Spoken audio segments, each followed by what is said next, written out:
I'm Dean, and this is Sheri, my beautiful wife of last 42 years. Oh my goodness! And so we come from different backgrounds completely. I grew up here on this land, this farm, and Which is beautiful. and my dad was actually born on a farm about 2 miles from here. So it's and he passed away on this farm. He was the son of a sharecropper, and who worked like a Trojan to pay off the first little bit of ground that they could call their own. Because being a sharecropper's like pretty bad. It's at the bottom of the barrel, And but anyway, God was good. God was a fortune, and they were able to pay it off. And then we grew up out here, raising. Back when I was little, we had cotton, and which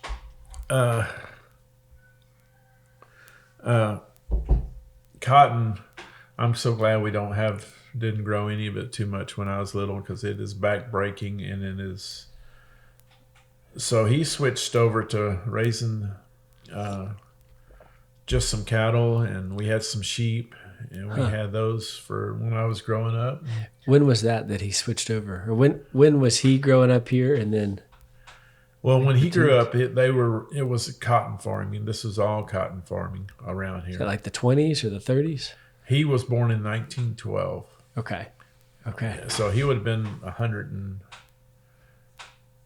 he was over 100. Okay. And I'm the youngest child he had, and he was in his 40s when I was born. Okay. Wow. So I was the surprise. But he did crops also, maybe not cotton, but didn't he do corn and wheat? We did a little bit of corn, we grew some milo and to sell, and we just raised cows, and I remember when I was little, we had a bunch we were milking, I think up to about 8 or 10, and that's my mom and dad, they could milk real good. They could milk in no time, and I could not. But so I grew. When I was real little, I got to experience having to milk and having to pick cotton and things like that, and which is backbreaking, long hours and stuff. But transitioned later into just having some cows out here, and it all kind of changed back in the 50s, because he couldn't make it anymore just on farming, and there was a severe drought those years, and so he got a job, I think, with the Brazos Electric Co-op, and working with them, and so he would be gone a lot of the time, because he would leave on Mondays and come back on Fridays. Oh, wow. For years and years and years. And so my mother and my brothers and I, we would have to do all the farm work and stuff like that. And so I remember from a little guy on driving a tractor since I was old enough to reach the pedals. Like 12, 10? Oh, we're talking 8. No way. And probably. And I think, I remember so clearly my dad getting real mad at me one time. He said, "Drive this tractor home." And I said, "Okay." And I jumped on and drove. And he forgot to tell me that the brakes were out on that tractor right then. So I come buzzing around the house, just not slowing down. I just wanting to go fast. And then I hit the brakes, and there were no brakes. So I wound up hitting a fence, a gate post, and knocked it over and stuff like it. And he was mad as all get out that I had messed up that gate. He forgot to tell you important piece of information. Yeah. Move it just a little bit closer, Dean. You mind? Just So a little- I said, well, you should have told me the brakes were out. And I didn't know. So anyway, it was, we grew up working cattle, feeding hay, and I did. Where all my life, I remember I started hauling hay with my brothers when I was 8 to 10 years old, and helping. And they paid me a half a cent per bale. There were square bills. The little square bales. Uh-huh. So if we hauled 100 bales, I got, what is that? 50 cents. Yeah. 50 cents. Which I thought I was rich. Okay. But so I grew up in this life. I grew up and I was used to it, and I like it. I really love it. And then Sheri came from a completely different background. She grew up. Her folks were in the military, and so she actually graduated high school from in Tokyo, Japan. Is that right? Okay. Yeah. So, yeah. And then I met Dean. I lived in Austin. Okay. And I met Dean, and I always really had been a country girl, really in heart. I've always loved being outside and, camping, all that kind of stuff. But I never really, my grandparents had a farm, but it was just in Pennsylvania, just a couple little cows and, not a whole lot. I always really liked it though. And, so then when I met Dean and we ended up getting married, and I just was like, after 2 years, I was like, it's time to move, because that's what I'd done my whole life. You go somewhere and you're there 2 years and then you move, you know. My kids feel the same thing. They grew up moving this is the longest we've ever been somewhere. Yes. So, and you don't really have roots when you move all the time, But there's value to it, because I learned that, there's a lot of different people in the world, and yet we're all the same in a lot of ways, And so I think in the military you learn just to accept the differences in people. So that was the value of that. And I liked moving around too. But I'd never had roots. And when I married Dean, we'd be in the grocery store and he'd say hi to some little old lady and he'd tell me, that was my second grade teacher. And I was like amazed. I was like, your second grade teacher? You still see her, But Dean was really good about teaching me right from the start. In fact, I'll tell you this story. Yeah. The very first day we got back from our honeymoon, I'm going to tell you, the very first day, we had gone to Colorado for our honeymoon. And so, we traveled and I was tired, and I woke up and there was Dean at the bottom of the bed with his flannel shirt on, ready to go. And he says, we wake up early around here. And I was like, oh no, I knew I wasn't going to be a good farmer's wife, But I was kind of worried about whether I'd do well out here, just because in my mind, I thought that a farmer's wife, you need to know how to can, you need to quilt. And, I was thinking like Little House on the Prairie. Come to find out, most farmers' wives work in town to supplement the income, because with a small farm, you need to do that, You can't hardly make it with a small farm. But I did not work. I had a little girl, Summer, and I just so much wanted to just be home with her, and Dean was good with that. And so I was so thankful for that. And he just started teaching me right away how to do everything. And I just loved it. I think first taught me to plow, I think was the first thing. And I'll tell this story Hey, on come on. her. This plow we had, it was a good plow, but if you plowed with it wrong, it left a little trench in the field. And we had learned that you overlap just a little bit and you don't have that trimp. So it's a lot smoother on that.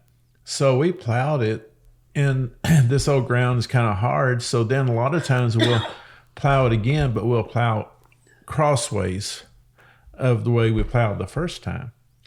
And I told Sheri all this, but I guess she didn't listen at that part, and she didn't believe it. So I thought, this is a good time for a lesson. I said, honey, that was really, really good. Can you cross plow it for me now? And she says, sure.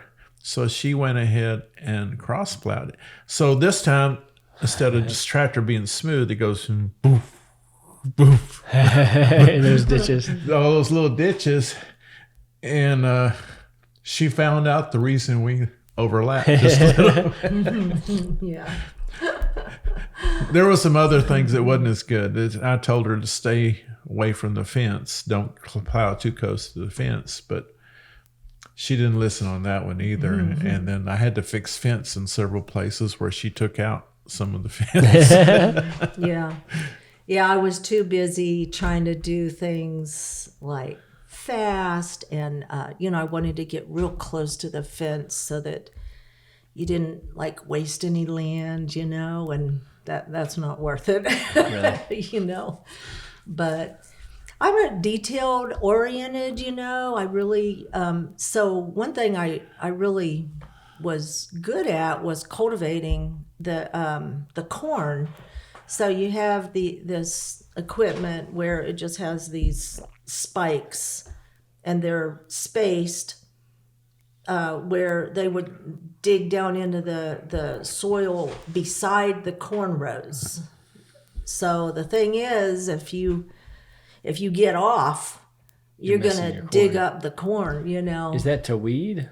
Yeah. It is. Okay. Yeah, to get the weeds. And anyway, so I like doing that, and I took to it pretty good but Dean told me, he's like, okay, you look at this certain like spot on the wheel, there's a way to gauge where you're at. He said, don't look back, because when you look back, you're gonna just even a little bit turn that tractor the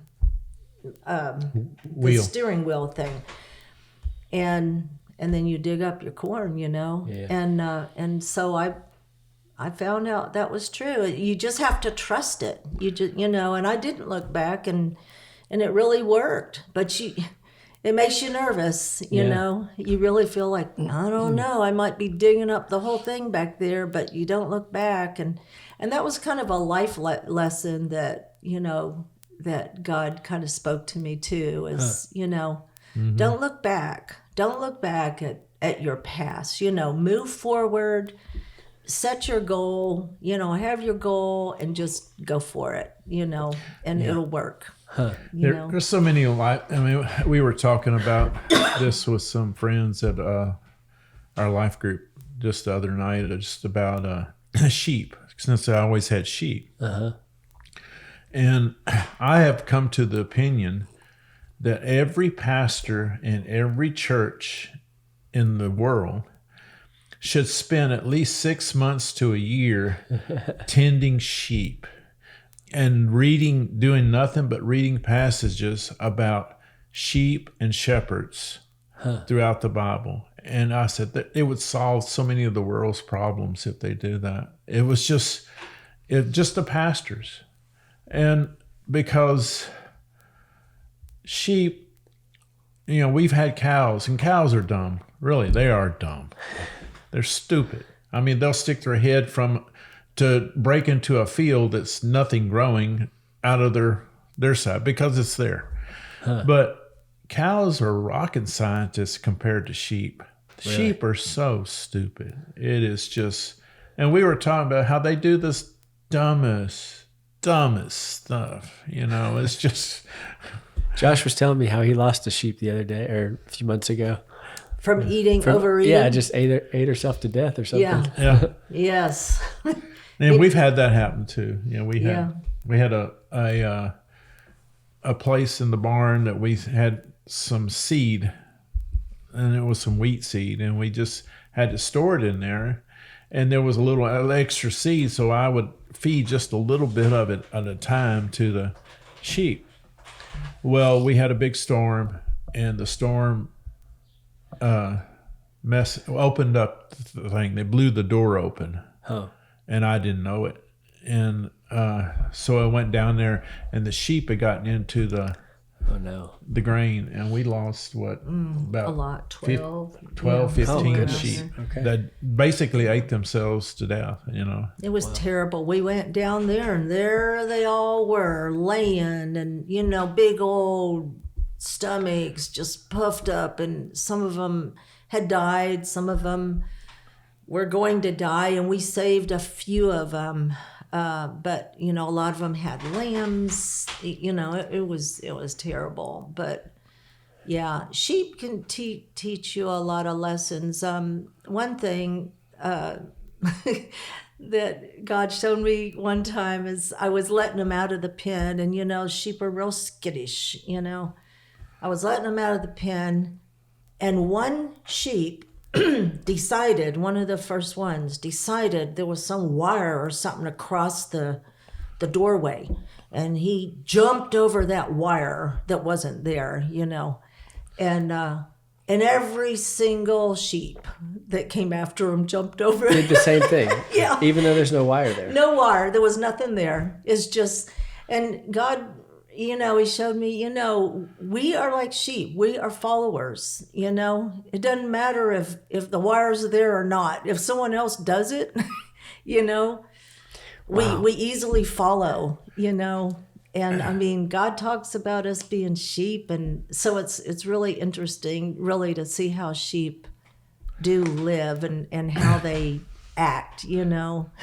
And even and this happened one time. It was so clear because we used to pen our sheep at night because the coyotes they love sheep too. They love to eat. So we'd pen them, and then I would let them out on the pasture in the mornings. And so we were doing that. And one time I'd let them out, and I was walking back to my house, and I heard the Spirit of the Lord speak us, turn around. So I turned around, and then I saw there was a coyote that had been laying in wait. So the whole flock was out on this pasture, and this coyote was chasing them back and forth. And I, was in it.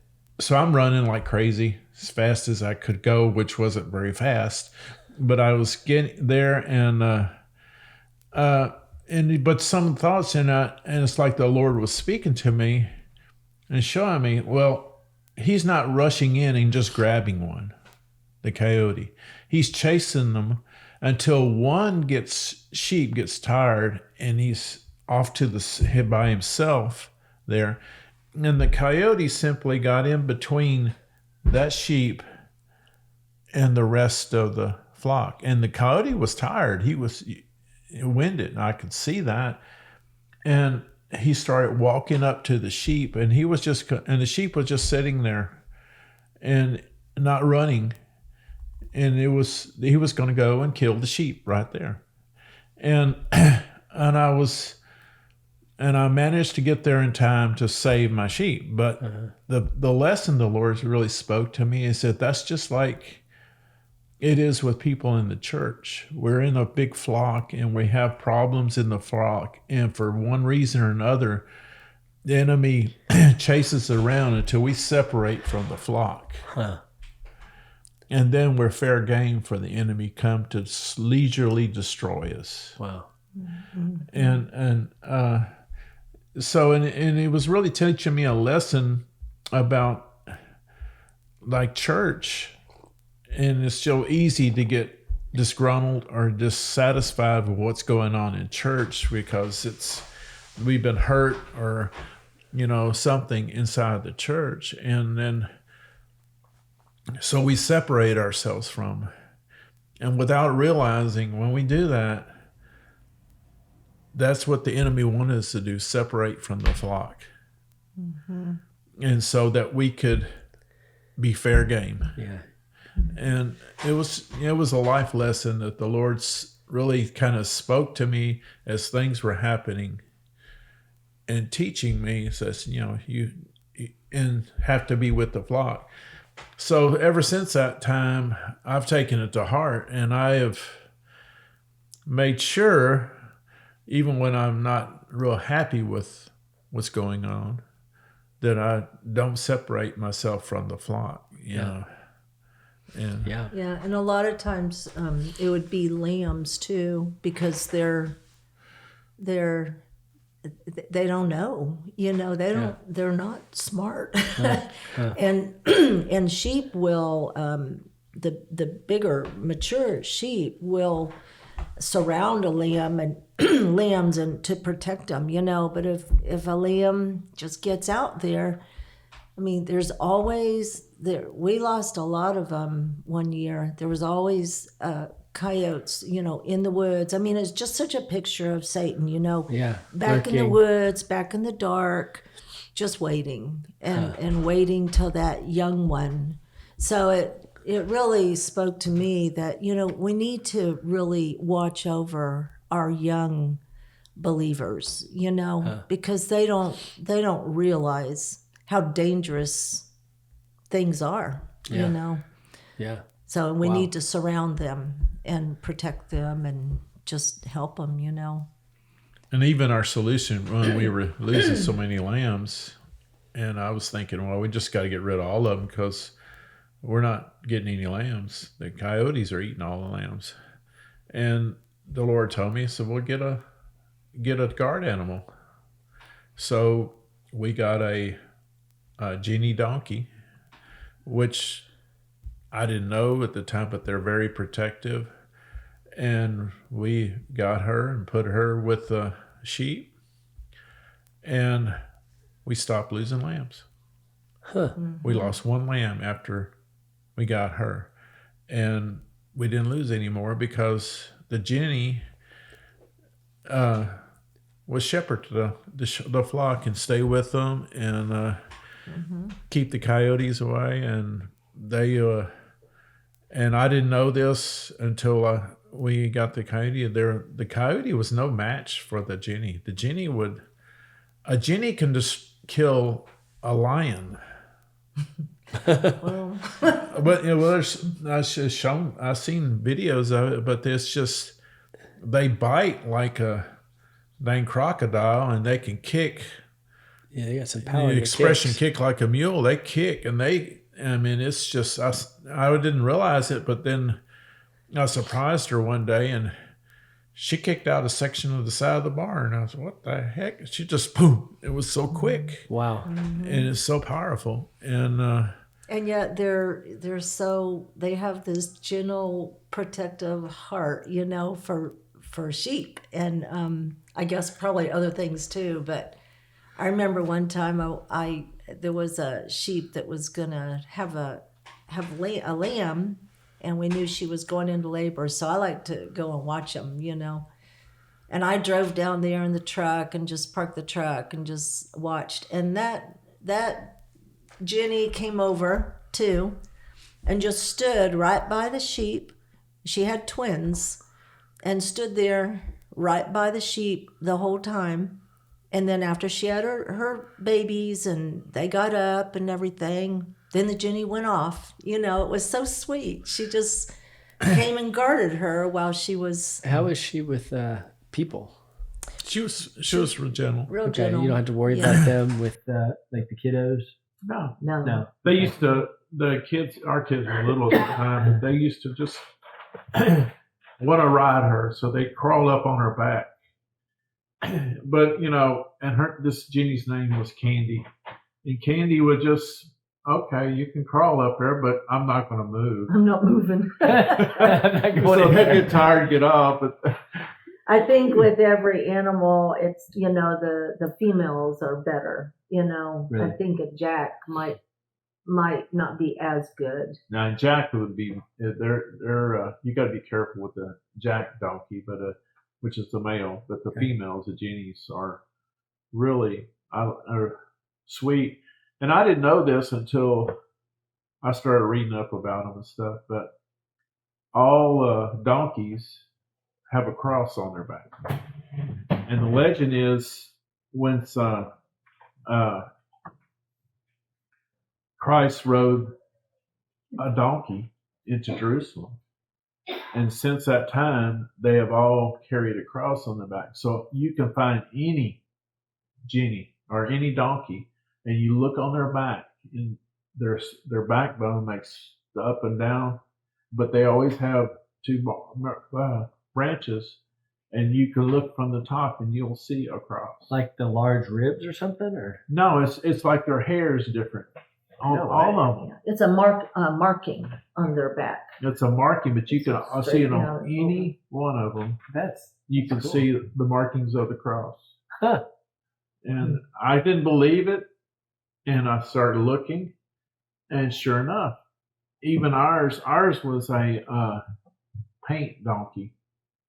So it was white and brown and stuff. And I started looking, and doggone, you could see the cross. And I've looked on other Jennies and stuff, and sure enough, you can see the cross from a miniature to a full size. It's just, wow.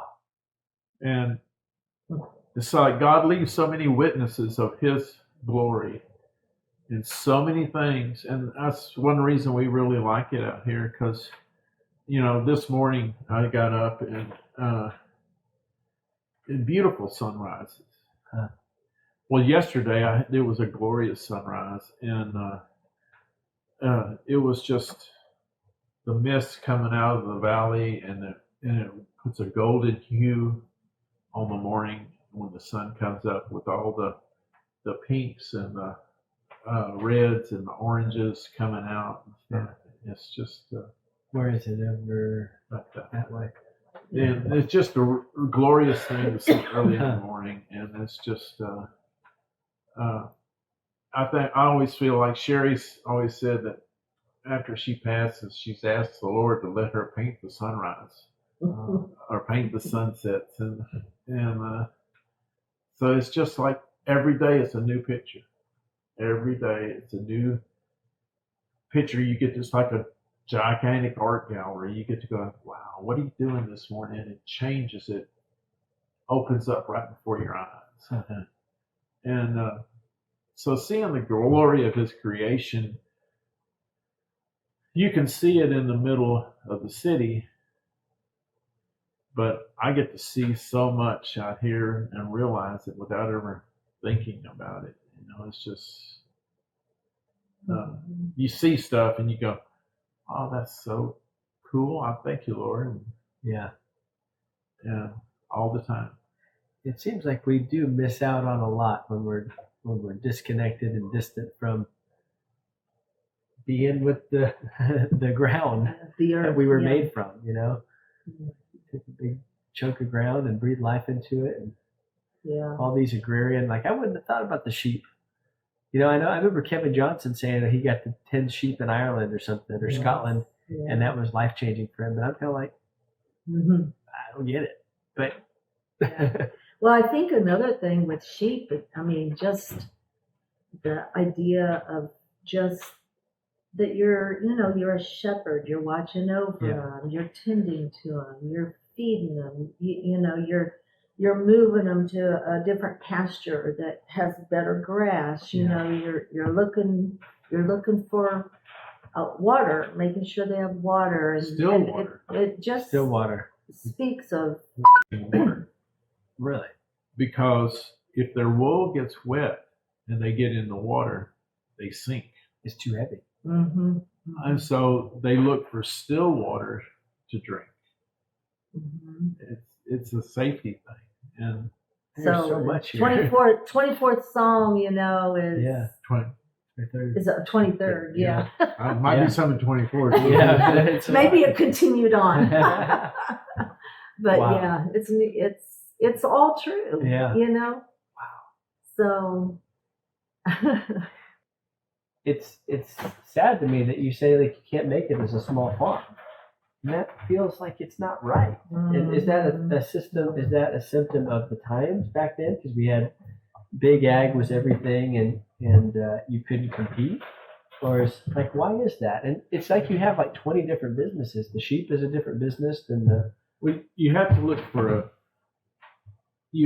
things on the farm to bring some income. And when she says you can't make it on just a farm income, it's because you're not looking for a lot of money enough to sustain a normal lifestyle. You know, You're not. Well, it'd be nice. It'd be but nice, but nowadays, it's extremely hard. so it's like if you have something that requires a tractor. You know, a tractor does so much work.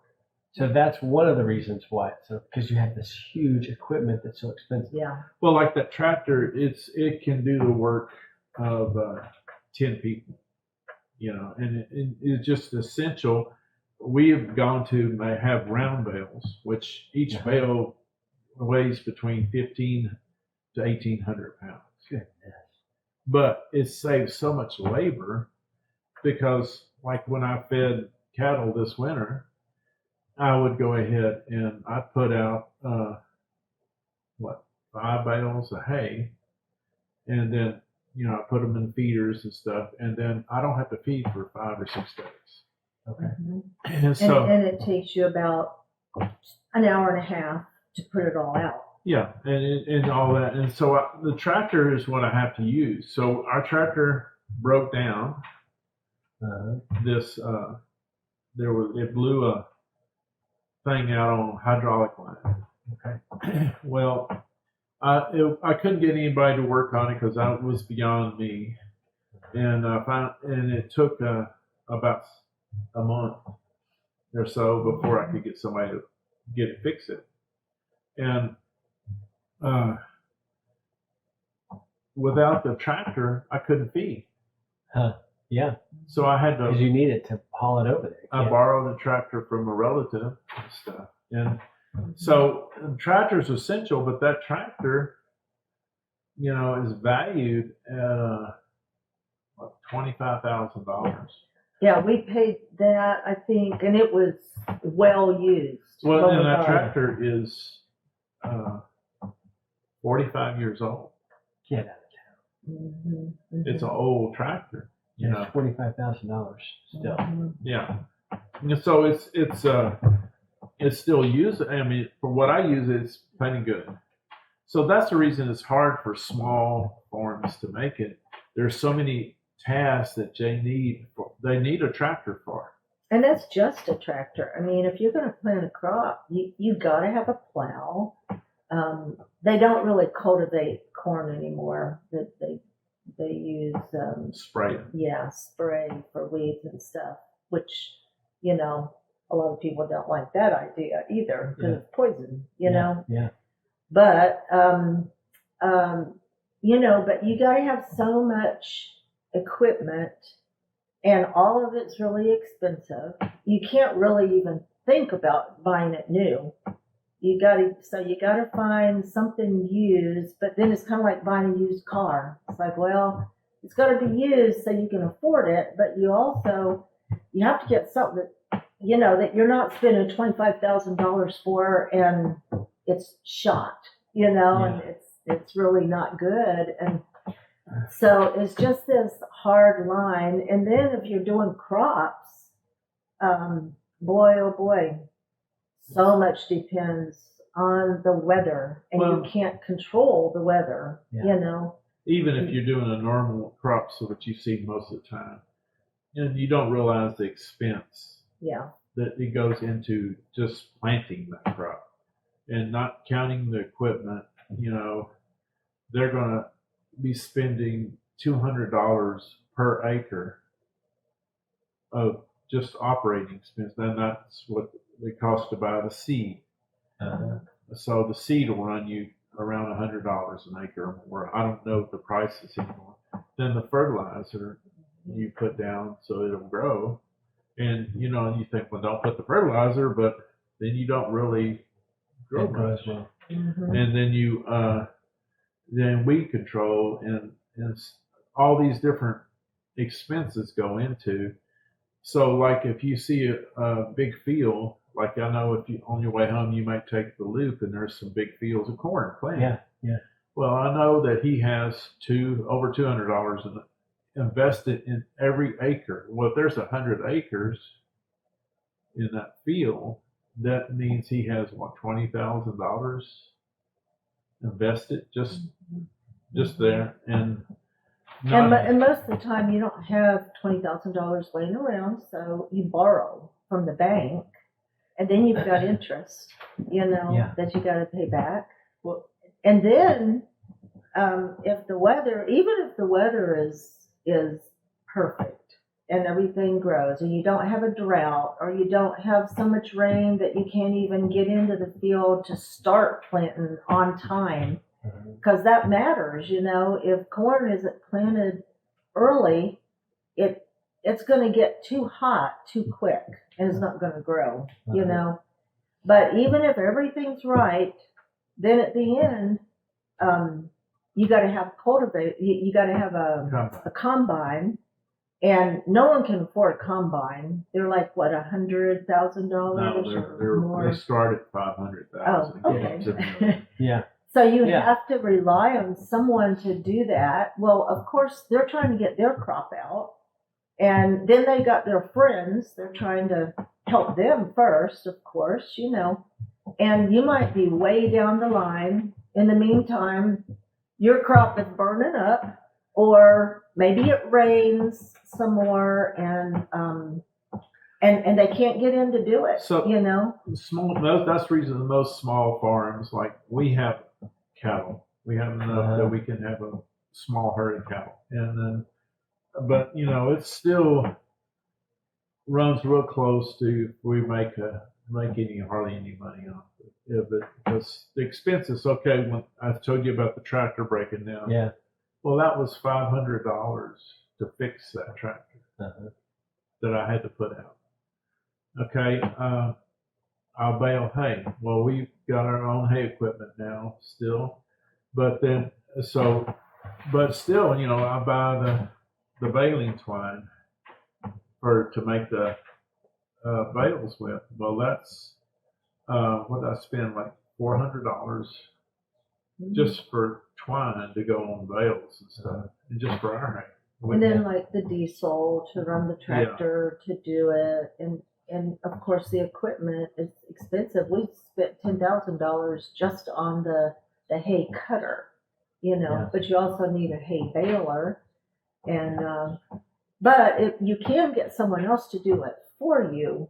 But how much did it cost That per cost bale? $35 per bale. A bale. And how much do bales sell for? About 55. Do you sell them, or you're just using them for yourself? I hadn't sold any yet. I just baling enough for myself, and and I don't really want to do custom work for around here for the simple reason you wear out your equipment. My equipment's kind of worn out to begin with. I'm just trying to get enough to get my stuff done, so I don't have to hire somebody to make our hay bales, Or if so for half the cost of the bale. Or else you can just buy all your hay. Well, gets real expensive too, But if you got to have hay because you cows are really hungry. Right. And if you have a drought, there is no hay. So then the price of hay goes way up. Yeah. And but you got to have hay, So we had a drought 2 years ago, and luckily the year before we had had a bumper crop of hay. It was wet. Really? And so we had extra hay. Bumper crop just means you had a bunch of but had a whole bunch of it. And so we had all this hay, extra hay then. And so I just felt like a leading from the Lord says, I'm not going to sell the extra hay. Because my son sat there and said, why don't you sell it? That's a little extra income and stuff. And I said, no, I'm going to hold on to it. And so I did. Luckily, I did, because the next year was a severe drought. And I was having to feed hay early because we ran out of grass. And in the drought year, we were doing all sorts of things to make ends meet. Like we have a brush tree that we don't like called the hackberry. Okay. And they grow up on the fence row because they have little berries, and birds come and eat the berries, and then they sit on the fence and they poop. And when they poop, that seed goes in the ground right there on the fence row. So your fence rows grow up with all these hackberries that come up, which, it's just a nuisance. It messes up your fence. But is that what you've been attacking? I heard That's you've one been... of them. But it was a godsend during the drought because they had all these big hackberries and they have green leaves. And cows actually like those green leaves. So I would go out every day with a saw and I would cut limbs and cut trees, and I would basically cut down about 100 yards, 50 yards a day, let it fall down in the pasture, and the cows would come and strip all the leaves off. Well, of course, I had to go back and pile all that so we could burn it up. But, that was the godsend. We had the leaves from the trees, so with a little bit of green, and I fed that extra hay because I would still have to wind up buying hay. But then what did I pay? $85 a Yeah, it bale was or a something. lot. Mm-hmm. It was, or Not cheap. it wasn't cheap. And Because we put out, like 5 bales of hay maybe every 5 days. So you're talking, you do that all winter. so You got to buy a lot of hay. I was averaging using a bale a day. So 1,800 pounds. So they would eat that in a day. So if you had to feed hay for 100 days, which is over 3 months, that's 100 bales of hay, rolls of hay. So the expenses are there, and the small farmers they really have to put like anything, they really need to put a pencil to it and really figure out where the income comes. If they're going the route where you need a lot of the big, where you're doing large scale, where you need the big. Well, even if you do tractor small and stuff. scale, say you had a small farm with sheep and stuff like that, which don't require as much room. You go, so how much hay am I going to need to feed Right. these sheep? Yeah. Mm-hmm. And so then you said, well, I don't want to buy the equipment. I'm going to buy my hay. Yeah. Well, you got to buy some kind of buggy so you can move that hay. Yeah. And behind your pickup or something, and you gotta figure out how that expense comes out of that. Yeah. You're going to be able to sell some lambs, but are you going to sell enough where you cover the cost of the hay and everything else? You want to make at least a little bit of money if you can after expenses. Yeah. And, I mean, You hope so. yeah, and so it's just there's so many things God you get to see in the country, and that's wonderful. But when it comes down to economics, you need to have it economically feasible so that you can make enough that you can live out there. After we got married, and then we had Josh, and he was and when he was a day old, they flew him to Houston to be, he was in Herman Hospital, and in that first year of his life, He didn't have an esophagus, is what happened. And they had to stretch it. Is that right? Yes, eventually that's what they did. he spent about 6 months of the first year of his life in the hospital, and so that kind of completely wrecked us as people. because, and we had our, we believed in Jesus and all this, but it wasn't really an important thing to us. Huh. In the midst of he's in ICU, he's in all these things in the hospital, and this just Christ really wrecked us. I mean, it just tore us down to nothing, and then he built us back. He was like, there's so many things he spoke directly into, and so many miracles we saw happening, and we saw up close and personal as him intimately involved in our lives. And it was just on numerous occasions. And so that made us appreciate so many of the things we see out here, in nature and stuff. And when I say, like I said, with sheep, God talked to me about the sheep, how to separate from the flock. Well, that was just so many things. It's like there's a daily thing. Christ is, the Holy Spirit is talking to us and instructing us and teaching us about so many things. And then, later on we go back and we see that in Scripture and says, wow, I see what you're talking about because you say it right here.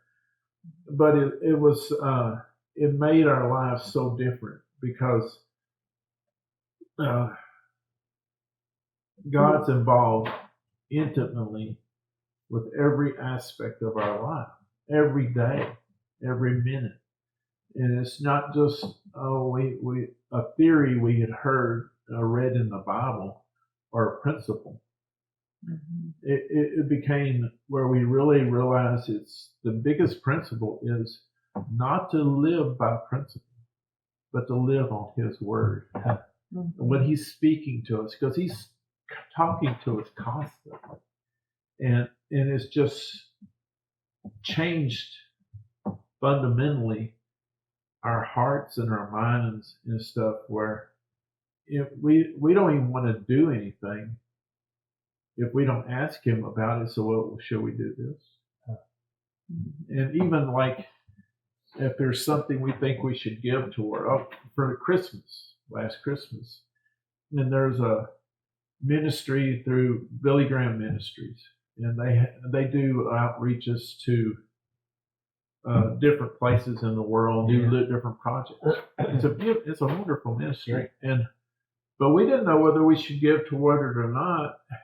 And then so we pray about it. So, well, should we give toward it, Lord? God, should we give toward this? And so we just felt moved by the Lord said, yes, you, for every one of your grandkids, you pick a ministry, let them pick.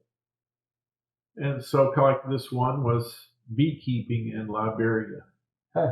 And there was another one was no, there was a lot. There was one buying a goat for somebody. I think Katie bought a cow for someone, for a family. There was different.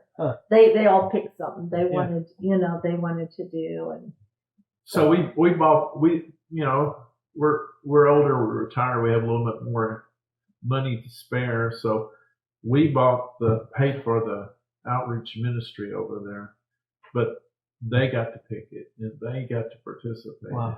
And it was like, well, doing that, certainly we just are praying about, so well, should we do it? And it's not what we think. It's God, shall we do this?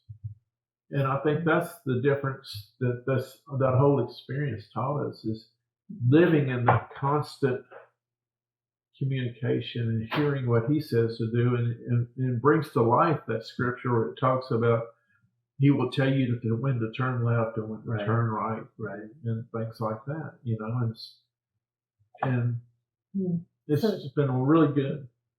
I think what my experience with Josh taught me most of all was at one point he was getting better, and so they did a dye test and ran some dye down and to see if that esophagus was healed.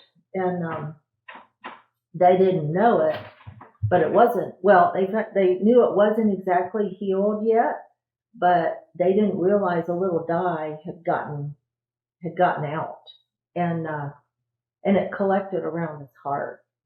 So they didn't know this, but we knew that he wasn't acting right, and so they were watching him closer. And of course, I was up there in Houston. I just stayed there. Back then, they didn't have the Ronald McDonald House. Me and the other ICU parents we stayed in the lobby for 7 weeks. But nobody's gonna leave their baby in ICU.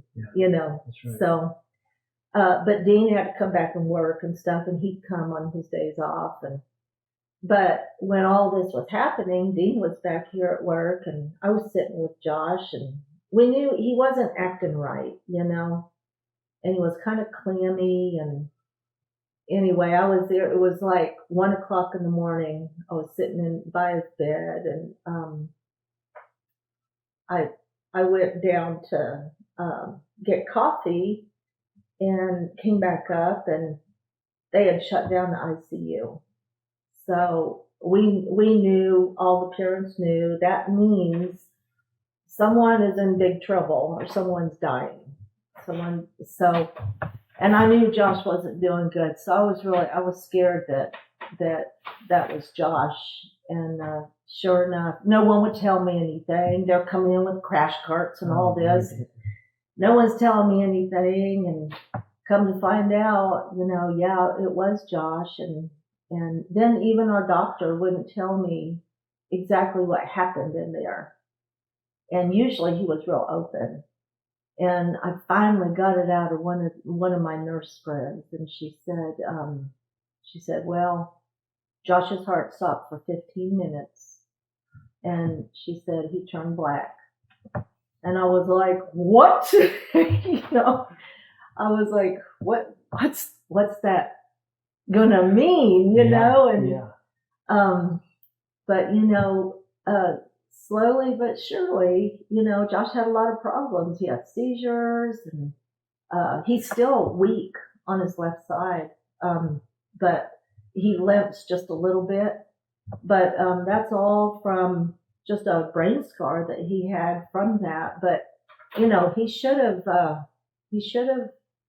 died, or at least had a lot wrong. Right, 15 minutes. Yeah, that's a miracle. Yeah, it is. Yeah. It is. And he turned black. I'm like, okay, well, maybe he turned purple, but you know what? I think he probably died, and I think God brought him back.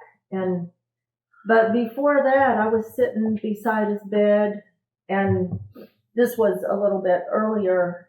And he just had a lot of tubes and needles and everything. He had fever, but I couldn't pick him up because he had too much in his body, And I was even cold. They keep ICU cold because of germs. We know a little bit about the ICU. Yeah. It's no fun. Yes.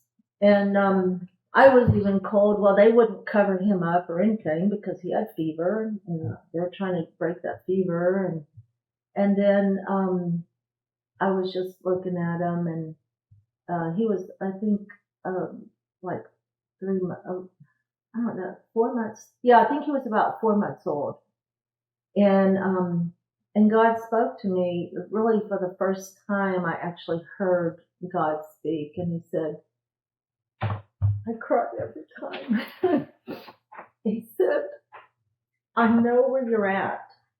And he said, I watched my son suffer too. Oh, wow. And for the first time, I was like, wow, not only did Jesus, what he did for us, but I was experiencing, like, I was a parent. I was watching my son, suffer. And I realized, well, this is what God did. God watched this happen to him, to his son, and he let it happen, for us. And it just turned me around. Because at that time, like Dean said, we were pretty much carnal carnal Christians. We weren't real serious, you know. You were And- a carnal Christian. And yeah, Dean wasn't a Christian yet, but and I just was like, you know what, I'm just gonna love him, and I'm gonna be what I am. I'm gonna belong to him. I'm gonna act like I belong to him. It changed me so much. So anyway, I mean, Josh went through so much, but for both of us, And for I me, mean, I changed and turned around, and that was after that episode that she was just describing. And, I was here at work, and I got off about midnight at work. And Sheri called me at 12:30 and telling me about this. And so I promptly drove down to Houston, and which is about 3.5 hour drive to the hospital, and I made it under 3. Josh must take after you, huh? But I got there, and so we go into the ICU after later that day, and he's in bad shape, and I was looking at him, and then he was acting funny, and it turns out he was having a grand mal seizure every 5 minutes or so. And so I asked the nurse, "Is that normal?" And she looked at him, and she got on the phone, and all of a sudden all these people come in and they run me out again. And so I'm walking into the lobby, and pretty distressed, and I said to myself, I wasn't praying or doing anything, I just said to myself, well, is he ever going to be okay? And then I heard this voice that said, he'll be fine. And I'm going, so I turned around to look who said that, and there was no one there. And I turned around, and I realized in that instant there were some people over there, but nobody spoke, and I realized it was the Lord speaking. So hello, and I realized only I could hear it. Nobody else could hear it. So you might say, well, you're just hearing things.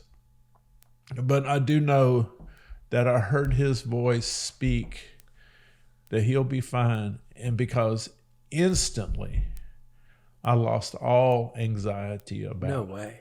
I mean, I was not anxious a bit. So much that Sheri was, crying a day or two later and sitting there thinking, why aren't you upset about this? And I just told her, I said, well, I had heard the Lord speak, and he said he's going to be fine. And I have no doubt he's going to be fine because he's spoken directly to me, audibly. Wow. And so I gave my life to Jesus at that time. And I says, if you're taking that much trouble, and for me, I'll do whatever you want. And and he didn't speak to her audibly. So I thought, what a gift I had that brings instant faith. And then I read in scripture, it says faith is a gift from God. Yeah.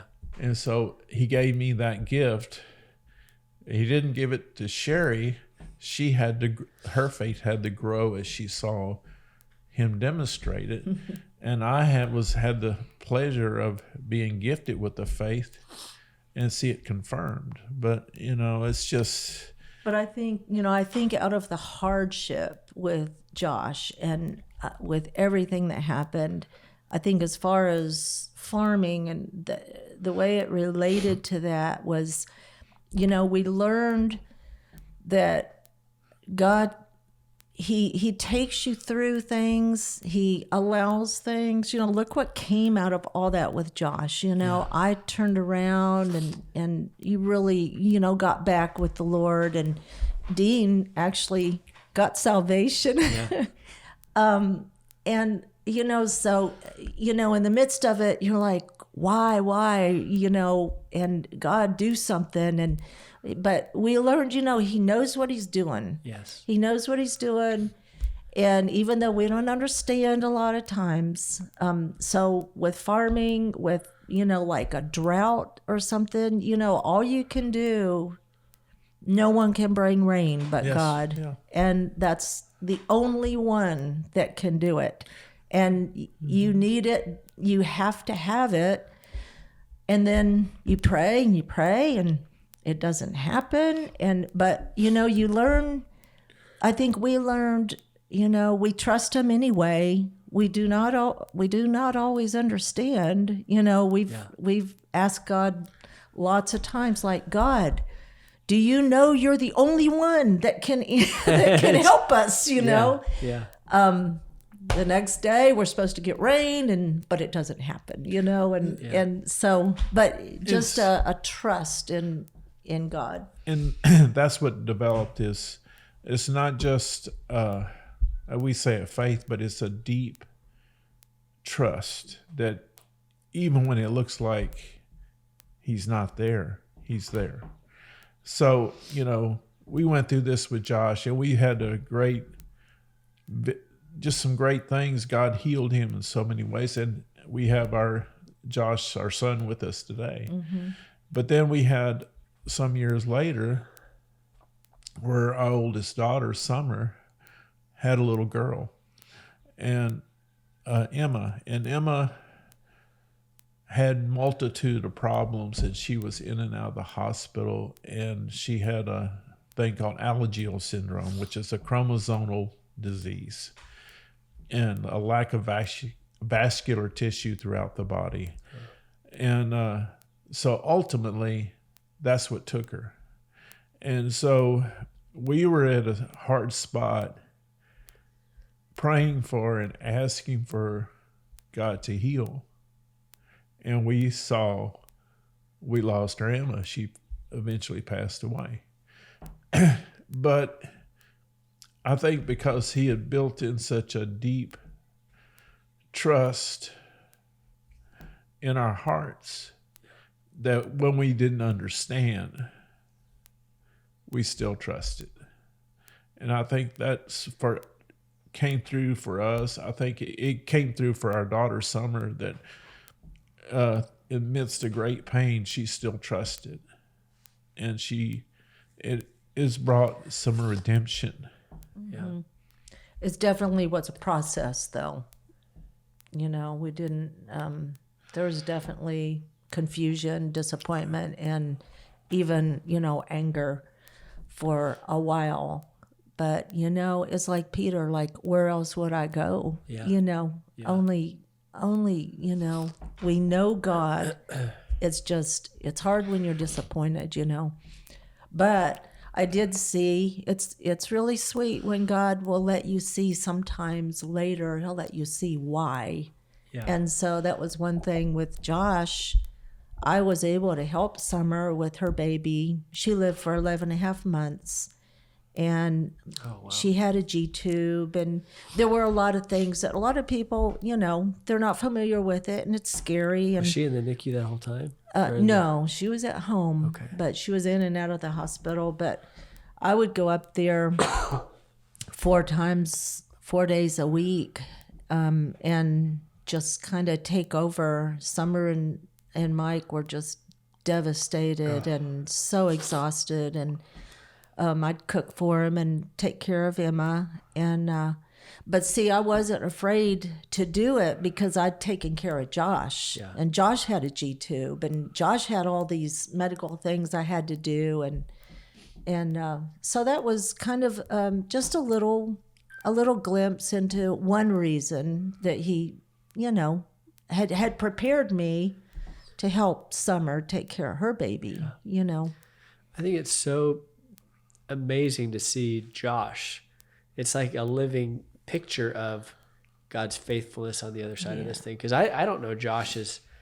I didn't even know that story. He told me we went to Griff's out there in China Spring near where he works. Yeah. It's one of the best rated restaurants in Waco, by the way. It's weird. It's good. But he told me that. He's like, yeah, this is my strong arm. And I'm like, what do you mean your strong arm? And he told me this crazy story of the esophagus and the kind of like a stroke in the womb. And then the what you just, and I'm like, you got to be kidding me. And then I noticed, his hand and, the limp. And I always knew him as the man that could do anything. Like Haley and I lived, do you know the Robinsons, Scott and Jenny Robinson? Uh-huh. So we lived in that little garage apartment behind their house. I think the Morgans bought it. Okay. That's when we first got married. And Josh was helping Scott, and he'd come in, he'd be rummaging around, fixing stuff down below our little... And I just remember this kid is 17 years old. And he's like twice the man I am. He could do anything. But I didn't even know this stuff. But you can see on the flip side, and it makes me think like, gosh, we all have sufferings. Like I know my suffering, like that I'm struggling through the things that I'm praying for God every day. God, help, help, help. But we're appointed to the, it's not like God does it, but he does allow it. And then I don't know how it all works, but I know that it's coming through that crucible, that if we can hang on and trust that we inherit eternal life, we're becoming who we're going to be for eternity. So just hold on. Yeah. Just, Yeah, that's right. And I think so much of the time, it's so much is important for our witness. Right. And so what is the more powerful witness? You have someone who's come through and still has joy and peace, and they're still haven't been delivered, or somebody who's been delivered and they have joy and peace. And you sit there and look at people, and I know people who've been through horrendous things and they have joy and peace. Right. And it's such a powerful witness about the sufficiency of God in their life. Yeah. And, it's just, okay, this was enough. Yeah. Even in spite of the hardship, it's even sweeter because, you look in Hebrews where it talks about some people chose not to be delivered from these afflictions, Hebrews 11. It was greater joy that they weren't delivered. To suffer. And I think then it starts to make a little sense. This is a greater joy that you're not delivered in this time of need, because God has a bigger picture in mind. Yeah. And it's just so much richer for your life. Yeah. That you have this testimony. And like in 1 Peter, it says, I can't remember exactly how it goes, but it talks about going through the fire. You're going through the fire, and your faith is like gold. And I think that's kind of how it's worded. And then this next verse says, though you do not see him, you love him. Right. And that is the greatest testimony. People, even like the devil talking about Job, it's like, yeah, he's got everything. Why wouldn't he love you? But it's when you don't, and when things happen and you still love him, you still trust him. And like I said, no one's a super Christian. There's always a process. It's always hard. It's always questions and working through, but you still love them. Yeah. Because we know them. Yeah, I remember some of the things. Matt, back in y'all went through ATS school too. 2000. So when we went through it and stuff, and I remember one of Jimmy's teachings in that school that was so powerful. It's like God's just trying to teach you something, and then so you need to count it all joy when you encounter various trials. And I'm going, count it joy? Are you kidding me? But it is so true. It's like when you go through this, and you go through this trial, and it comes out, and you see that God's still faithful in that trial, and he's showing you new things and teaching you greater things, then it's like, oh, that's so much more precious than having this difficulty that you're going through. That's right. Wow. Well, that's rich. You guys have been through a lot too, and even being, overseas and everything. I feel like that's something, in a way, it's kind of like farming, as far as it's in your blood, it's in your DNA. It's what you're made for. That's kind of how it is with farming. It's just kind of in their blood. They don't make any money, but we love it. Who would know? But being missionaries and stuff, that's in your blood, and it's hard. It was probably hard for y'all to come home, and I know you guys, everyone has had different things that happen that's just really, really hard in their life, Yeah. But count it all joy. We Yeah. get to keep it forever. Yeah. I remember a prayer I used to pray, and this is way back when Josh was up there, and it says, God's given you wisdom, counting that verse, and God's given you wisdom and stuff, and I remember it says, Lord, I don't know how much more wisdom I can take. It's getting kind of tough. Sometimes you said, please just ease up just a little. Well, that's a great place to stop, I think. This was rich. Thank y'all so much. We really got way off of farming, but No, it's wonderful. It's exactly the way I love that these conversations can go any which way. And I had something happen here and something happen here. We got it all, but it'll just be unique, just like the conversation was. Good. So Good. Man, thank y'all. Yeah. I pray it could be a blessing for y'all. It's a blessing for me, just this right here. Yeah. So that somebody would see it as a blessing. And stuff. Yeah. Well, there's this tsunami of homesteading that's happening right now. I don't know if you know, but it's exploding right now. So many people are feeling instinctively, I want to do some of these things. But the carriers of this information, you're like a gem between your grandparents and your children's age. Your kids got it, but most kids didn't. Most all of our grandparents had some connection with the land, and most all of my generation has no connection with the land. But it seems like God's doing something right now. And I think it does have to do with come out of Babylon. Not that we're all going to become farmers or anything, but that we are going to, these systems that we've made for convenience I don't think there's some of these things I don't think the Lord wants us to do. Yeah. Including AI, maybe including big ag, the way we do big ag, agriculture. I think there might be some. I remarked, my father passed when I just turned 20. Is that right? And then I came and helped my mother do stuff. And I noticed immediately that there was so many things. I was, well, how do you do this and stuff? And I said, well, and the thought was, let me ask Daddy. And he's not here. Yeah. And so I had to relearn how to do some things and ask my uncles and stuff like that. Yeah. So, well, how do you do this and stuff? And some things just get lost with the generation. And what happened when Sheri came, she was devoid of knowledge out here.